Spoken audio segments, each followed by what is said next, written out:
The excitement is building here on the Derwent River because this is Andu Comanche, the 100-footer who took line honours last year, has just gone through, past the iron pot, and where at the moment is Law Connect. You can see her in the background, yeah. So she's round the iron pot as well and well able to see what's happening ahead. And you want to be in front, but if you're behind like that into a dying breeze, you can kind of see where not to go. It certainly is dying where we are right now. They just did a big ease. Everyone is right up on the bow, and the reason for that is to try and get that big wide stern out of the water.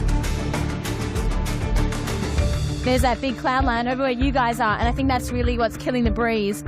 Wow, here's Law Connect, barreling along. She'll be closing this gap, there's no doubt about it, but she's going to stub a toe up here as well. And there, they're both in shot there. You can see that Law Connect has caught up, and there's good breeze where Law Connect is between her and Andu Comanche. Look at that bow wave, it's minimal, isn't it? It's hardly any bow wave at all. There's a real glimmer of pressure, and Law Connect is in it. That's the only place that there's ripples on the water right now. So they are in that. They've halved the distance again, and with Andu there behind me, their sails have gone completely floppy. Oh, look at this, look at this. This is amazing. This is amazing. As you say, Gordon, this is unbelievable. Look at Law Connect. There's a puff of breeze coming to her. Wow. Law Connect is sneaking along the shore there. This is not over by a long shot. Andu Comanche still leads. It's narrow, as you can see. Without stating the obvious, it's very close. Law Connect has been throwing a few manoeuvres in here, and I think that's actually quite a clever move by that team. They seem to be accelerating out of the jives a lot quicker than Andu Comanche. Really aggressive moves by Law Connect. What a finish this is going to be for this race.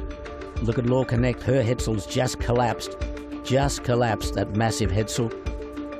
She's coming back here, Andu. Yep, Andu's got a little bit of pressure.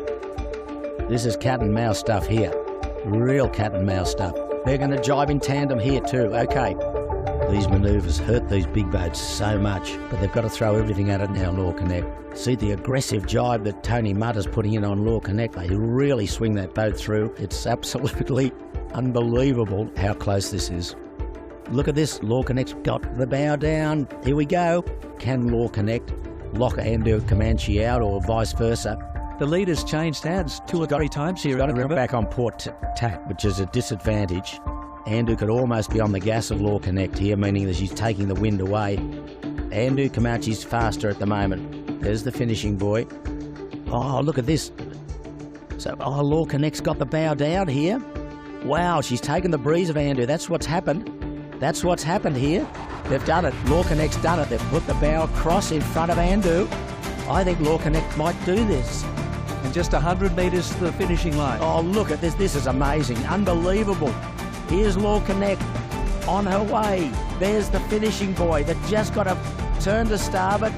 Extraordinary scenes here on the Derwent.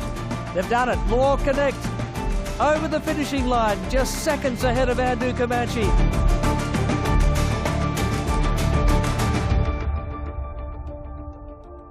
Oh, it is. I can't believe that result. Honestly, it's a dream come true. I never thought it was possible, actually.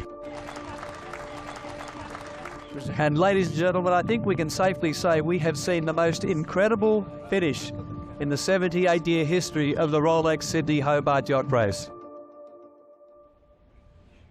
Say no more, that really did sum it up. Just extraordinary scenes there on the Derwent this morning when you'd say that Andu Comanche was in the commanding position, but the lead changed 3 or 4 times in the Derwent.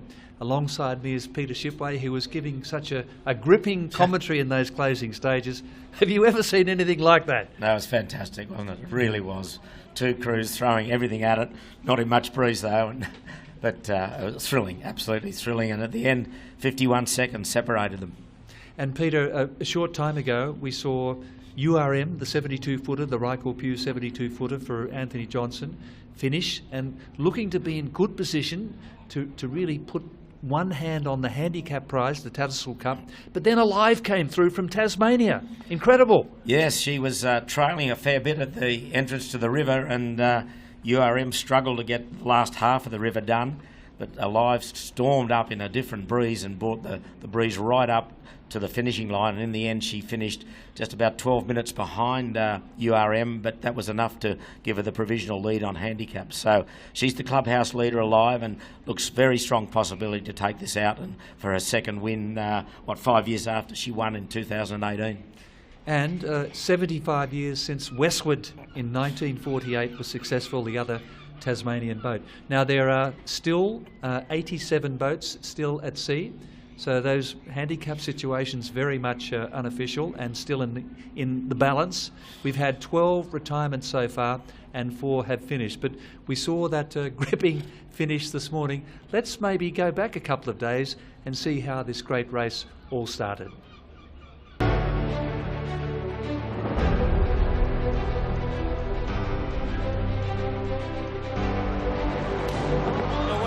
The 78th Rolex Sydney Hobart, the Great Race South is underway.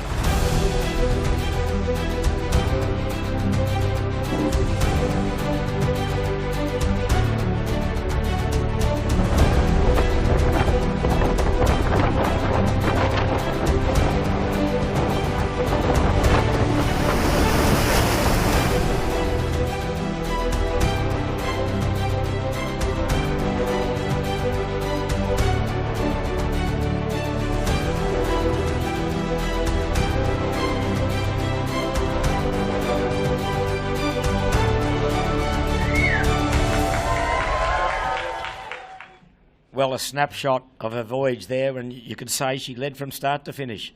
First to the turning mark at the Heads and first to the finishing mark in Hobart. So, but a lot played out in between. And she was a long time behind, but when it counted, she was there. Never say never, never say die. But the reach of the coverage has been quite astounding for us. We've had all sorts of messages from all over the globe, so we thought a good opportunity to see just how far-flung this coverage has been of the finish of the Lion Honours here in Derwent.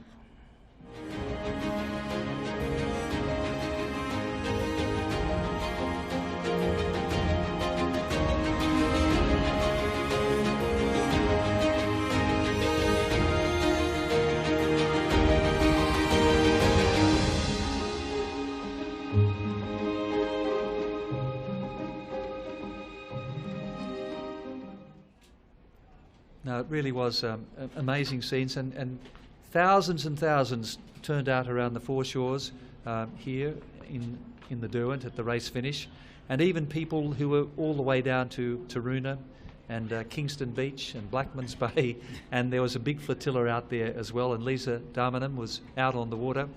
It was just quite amazing. Pete, let's go to the tracker now, and you can really bring us up to date with proceedings. Okay, well, let's have a look here. This is the line on this list at the moment. So 4 boats are now tucked up into the dock here in Hobart. Law Connect first, you can see the time that she finished. That was at 8:03 this morning, and as I said, 51 seconds later was Andu Comanche. Then this afternoon at 7 minutes past 3 was URM Group, and then the fourth and only other boat to have finished so far has been Alive, some 12 minutes astern. And then we look down the list, and that DTG figure there is the distance to go. So that's how far these boats have got, and Moneypenny will be next to finish. She's got 20.6 miles to go, so she's about 9 miles from the entrance to the River Derwent. And then Wild Thing is next with 31 miles to go, and then a huge gap, then almost 130 miles to No Limit, who's back in 7th place. So they're going to not finish till tomorrow. And then Smuggler, Caro and Celestial are the top 10, but they've still got a long way to go, those boats from No Limit down. And we go right down to the bottom here, Gordon, and we'll have a look at the last tail end Charlies that are still going. And some of these boats, boy, they've got a long way to go. Where are we? Will they make it by New Year? No, I don't think so. Well, here we go. Silver Fern from New Zealand, or now owned by Queensland, 476 miles to go. Sylph 6, 473 miles to go. And Salt Lines, 431 miles to go. They're not even into Bass Strait yet. and they're not even looking like being halfway across, halfway down in this race. So they've still got a lot of sailing to go as we scroll up. Now we might go then to the handicap situation, which is the key really, where all boats really have a chance. So we go to IRC, which is the International Rating Certificate. And these are the boats that have got a handicap rating based on the computer. All the facts and figures of the boats are put into the computer. The weight of the boat, the length of the boat, the width of the boat, the depth of the boat, the height of the mast, the sail area. It's all put in the computer and it punches out a figure, which is your handicap rating. And we can see their handicap for Alive. We can see her handicap figure. Just go down a little there so you can see the heading. Handicap. Her figure there is 1.586. So what that means is her elapsed time, which is the time it took her to do the race, of 2 days, 2 hours, is multiplied by her handicap figure to give an elapsed time. And that works out at 3 days, 7 hours, 48 minutes and 14 seconds. So the lower the elapsed time, the better off you are. And if you've got the smallest elapsed time, which Alive has at the moment, compared to 3 days, 8 hours of URM, that will win you the race. So at the moment, Alive has that figure there, and it's going to take some beating with Money Penny. She can't win now. She's past her time of winning. But a great effort by Sean. Yeah, Raymond on absolutely, Money Penny. absolutely. And then we look down to a couple of boats that are still at sea. These are the two of the two-handers. Kraken, another Tasmanian boat, Robbie Goff and John Saul. They're in 5th place, but they've got 284 miles to go, and they've got to finish by 7 o'clock tomorrow night, so 26 hours or so. They've got to average over 10 knots. They're not going to do that. They're only a very small boat. And Mistral, one of the favourites for handicap honours for the small boats, she's got 262 miles, but she's got to finish even earlier by 4 o'clock tomorrow. So 24 hours. They won't do 260 miles in 24 hours, I don't think. But we might now have a look. The fleet is then broken up into divisions. So we look at the overall. That's the overall prize there. Now we have a look at the divisions. And if I can get my little arrow to work, there's the divisions. They're broken into divisions by size, really. Smallest to largest. Now this is the biggest division, so Alive still it will lead that division because she's in Division 0. URM, Money Penny, all the big boys are in this division. So that's basically the overall prize at the moment, is the divisional prize. So we'll look at some of the smaller divisions. We'll go to Division 1, which we're now getting down into the say the 40-footer range of boats. We've got Ocean Crusaders Jaybird leading. Bumblebee 5 is second. Now she's a former winner. She won in 2001. And Tippities is third. So these boats are all still at sea, so a lot can change. But just to give people some idea, if they're following some of these boats or they've got relatives or friends aboard, and Frantic is in 4th place. Now, Michael Martin, the skipper, you might like to talk about Mickey Martin there, Gordon, the skipper of Frantic. Yes, well, it's a TP52 and mainly Newcastle and Lake Macquarie sailors. And they have 3 Irishmen on board, Frantic, Michael Martin, and he played for Australia. He was a rugby union international. In fact, he scored the winning try, Peter, against the New Zealand All Blacks at the SCG in 1980 in the first test. He's a great campaigner. He's just been over sailing in New Zealand and picking up some spoils, but they go out there and have a good time. They're tough. They're very focused and very passionate, but great effort by Mick Martin. Now, Peter, what about the weather that we can expect for the rest of the fleet? And we have seen some pretty interesting weather. What about that first night? Well, talking to some of the crews, it was pretty horrendous. Rain, lightning, and here's from Ocean Crusaders Jaybird. Just this was the lightning, and black and white.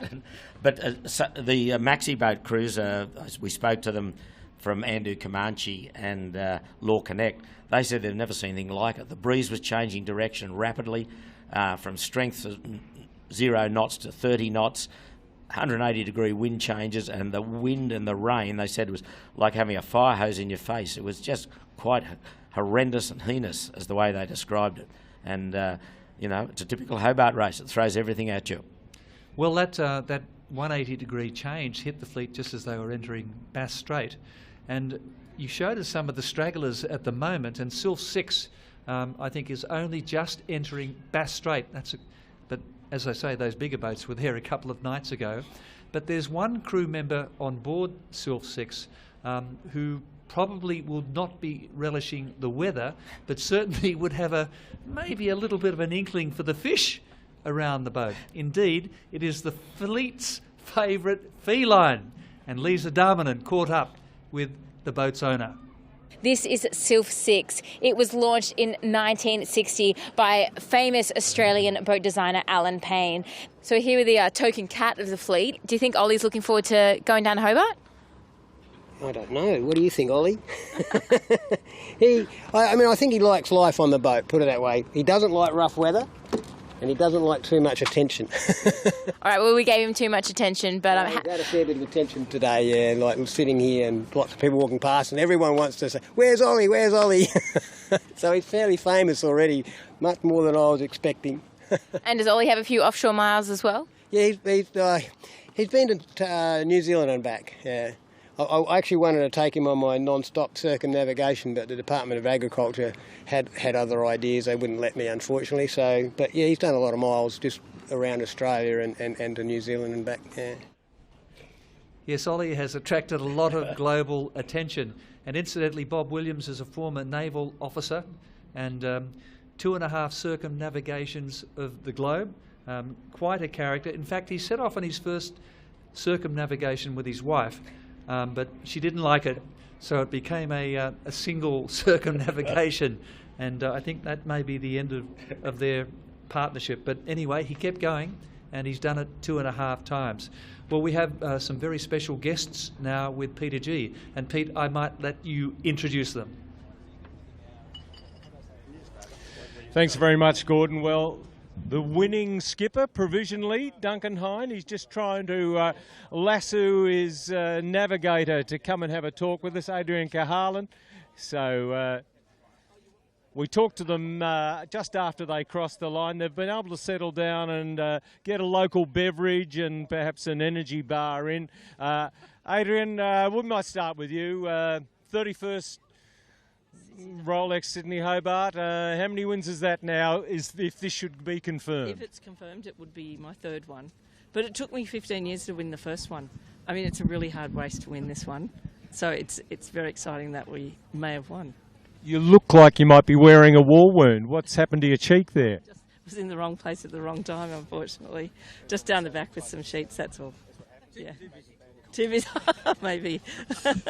You took a while to come up from the chart room down below there to pass on your calculations that you'd done enough to beat URM Group there at the finish on the Derwent. Well, it was when we were coming up the river. We didn't have them on AIS until we'd got a bit closer. So one of the guys said, "Oh, that's URM," and we went, "What, really?" And have we got it on the AIS? Oh, no, but we couldn't tell when they'd actually crossed the line. But we went down and looked on the track and it had their finishing time. So, and then I knew what time we'd finished. So then we said, okay, we might have got them.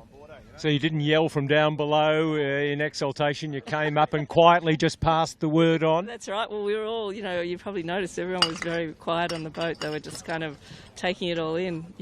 It's quite an amazing thing that's happened. Tell us about. Duncan and come in, Duncan. Yeah. Team. I mean, Duncan and Kate have had, and Phil, Turner, they've had this team together for a long, long time, and that really showed in this race because everything was, there'd been a lot of time with planning and years of experience, which is what you need to win this race.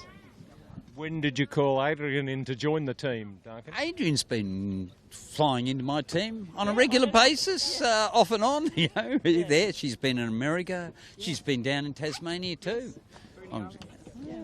Yes, you've had some victory in local waters and also interstate. And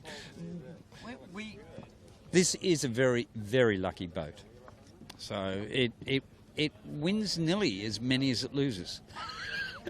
How does this compare to the last win in the Rolex Sydney Hobart in 2018? 2018. I suppose I would say that at present I feel more optimistic about the idea that I've won it before it's announced. than last time. Last time, yeah, I didn't feel very optimistic at all. I was quite concerned. Peter Shipway's got some questions which I might pass on. Go, Pete. Pete, if you could ask Adrian, firstly, congratulations, and to Duncan as well, but how difficult tactically was it with the weather so changeable? Could you just ask Adrian that for me, please, Pete? Peter would like to know, and everyone else as well, how difficult was it tactically, given the changing weather, that thunder and lightning polka on the first night, and then the southerly as you got down the east coast of Tasmania? Yeah, there were some really extreme conditions in this race, and in the week leading up to the race was very difficult because all the models where normally there's some agreement about what the forecast was going to be, we were scrambling on the morning of the race trying to work out a plan and stick to it. But it came together probably on the morning of the race where we realised that we wanted to go out to the east and that we had to commit, and halfway wouldn't cut it, so that's what we did. And it was challenging because of the conditions. I mean, it was lightning, rainy, windy, cold. I mean, it was a proper make you want to stay close to the shore. Yeah. Right, so you had to fight against your natural instincts and go to sea. Yeah, actually go out to sea. So she was adamant that you had to keep doing that? Oh, Adrian's always adamant. She's very forceful, very, like once she's made up her mind, that's it. The boat just is pushed that way. Yeah. But we have a team of tacticians on board.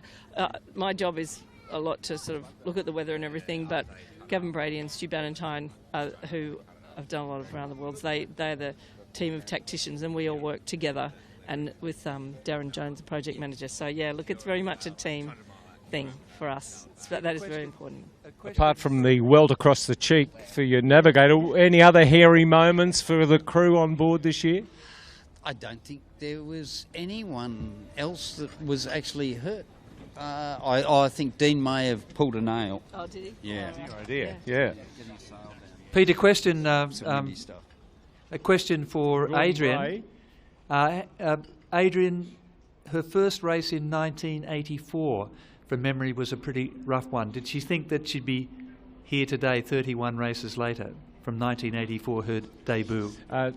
Gordon remembers 1984 very well. He nearly got washed overboard on the radio relay ship Waiuna. That was a pretty rough race for you. Was that was your first? That was my first, yeah. And we got here on New Year's Day, and we were in a 36-footer. And in those days there was a sextant still, compass, no phones. It was so you went to sea and that's where you were, and you didn't have any contact except on the HF radio, and that was a really, really rough race, 1984. So I guess you sort of, by the time you did a bad one like that, the rest didn't seem so bad. And now you've got Starlink to help you along. Yeah, the Starlink's amazing because because it just gives you the freedom to get access to more information. I think Law Connect might have accessed it all the way down as well. Oh, so did they? To stay Well, we didn't see that finish, but we were watching it on the tracker and it looked very exciting. It was, but yours was in a different way. Yeah. There was wind that you had back down the river that perhaps URM didn't. They went right over to Dorothy Point on the eastern shore. You went straight up the river. I know, which is very uncharacteristic for the Derwent. But there you go. And it paid dividends. No. That's why it's good to be a Tasmanian boat, because you have all the inside knowledge. Did you feel local love coming from the shoreline and out there on the river? Because you certainly had more spectator craft than perhaps URM did. Well, that's nice to know. There is a lot of local love here. So it's good. Well, more so when we got in. That's. But yeah, there were a lot of spectator boats that were out there that were following us. I didn't see URM's flotilla, so when you come from Sydney, I presume you just bring down your own rubber duckies. I shouldn't say things like that. Well, there's a lot of love at the Taste of Summer there, and I'm sure you're going to be basking in it for a few days hence. But we'll look forward to the confirmation, as no doubt you are. But it looks like you're just about there. Yeah, well, fingers crossed. Well done to the crew on board, and back to Gordon and Pete. Thank you very much, Peter G. Yes, fingers crossed for Alive, Adrian Carlin and Duncan Hine. And Peter Shipway, I think we'll just wrap up things now. Maybe we go back to the Rolex tracker, which you can find on the Rolex website. Yep. And let's just go finish off the divisional placings for the IRC division, which is the strict handicap division.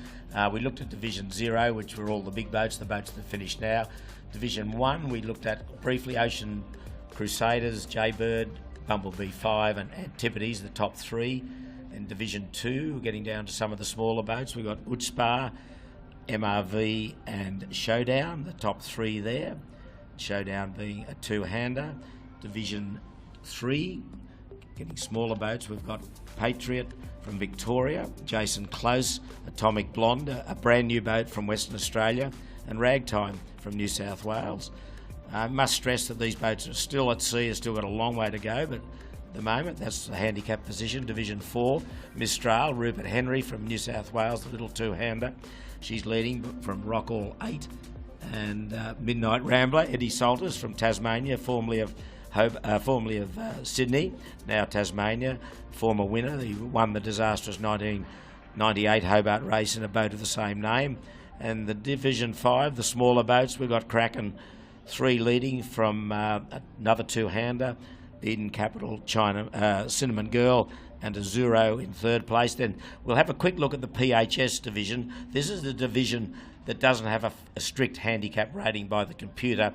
It's done by various people on committees to allocate a handicap, and these boats don't have an official rating, but at the moment She's the Culprit leads, May goes 2nd and Oriton Drumfire 3rd. So that's a quick wrap up of the handicap positions at this stage, but we must stress a lot of these boats are not even halfway across Bass Strait.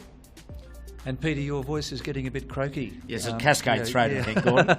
Yeah, you might need a good rum, I think. So as we sign off, just recapping, there are 87 boats still racing. There have been 12 retirements, 4 have finished.